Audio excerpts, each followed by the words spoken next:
श्री परमात्मने नमः। श्रीमद्भागवत गीता का प्रथम अध्याय श्लोक 10 से श्लोक 27 तक। इसीलिए भीष्म पितामह द्वारा रक्षित हमारी वह सेना सब प्रकार से अजेय है और भीम द्वारा रक्षित इन लोगों की यह सेना जीतने में सुगम है।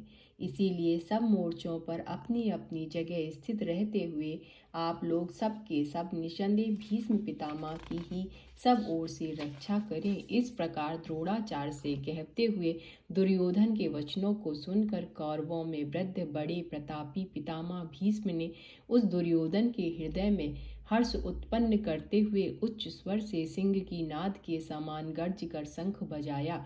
उसके उपरांत शंख और नगारे तथा ढोल और मृदंग और नृसिंहादि बाजे एक साथ ही बजे। उनका वह शब्द बड़ा भयंकर हुआ। उसके अनंतर सफेद घोड़ों से युक्त उत्तम रथ में बैठे हुए श्री कृष्ण महाराज और अर्जुन ने भी अलौकिक शंख बजाए। उनमें से श्री कृष्ण महाराज ने पांचजन्य नामक शंख और अर्जुन ने देवदत्त नामक शंख बजाया। भयानक कर्म वाले भीमसेन ने पौंड्र नामक महाशंख बजाया। कुंती पुत्र राजा युधिष्ठिर ने अनंत विजय नामक शंख और नकुल तथा सहदेव ने सुघोष और मणिपुष्पक नाम वाले शंख बजाए।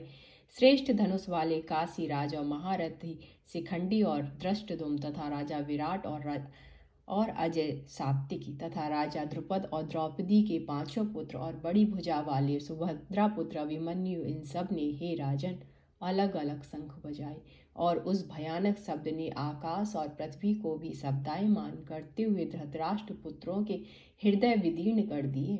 हे राजन, उसके उपरांत कपिध्वज अर्जुन ने खड़े हुए धृतराष्ट्र पुत्रों को देखकर उस शस्त्र चलने की तैयारी के समय धनुष उठाकर ऋषिकेश श्री कृष्ण महाराज से ये वचन कहा, हे अच्युत, मेरे रथ को दोनों सेनाओं के बीच में खड़ा करिए, जब तक मैं इन स्थित हुए युद्ध की कामना वालों को अच्छी प्रकार देख लूं कि इस युद्ध रूप व्यापार में मुझे किन किन के साथ युद्ध करना योग्य है। दुर्बुद्धि दुर्योधन का युद्ध में कल्याण चाहने वाले जो ये राजा लोग इस सेना में आए हैं, उन युद्ध करने वालों को मैं देखूंगा।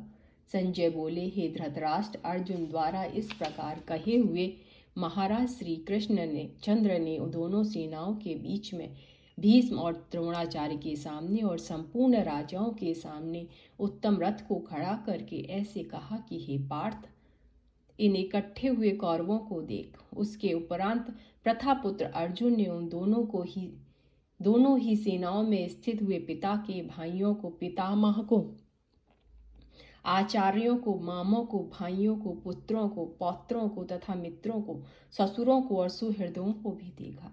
इस प्रकार उन खड़े हुए संपूर्ण बंधुओं को देखकर वे अत्यंत करुणा से युक्त हुए। कुंती पुत्र अर्जुन शोक करते हुए यह बोले,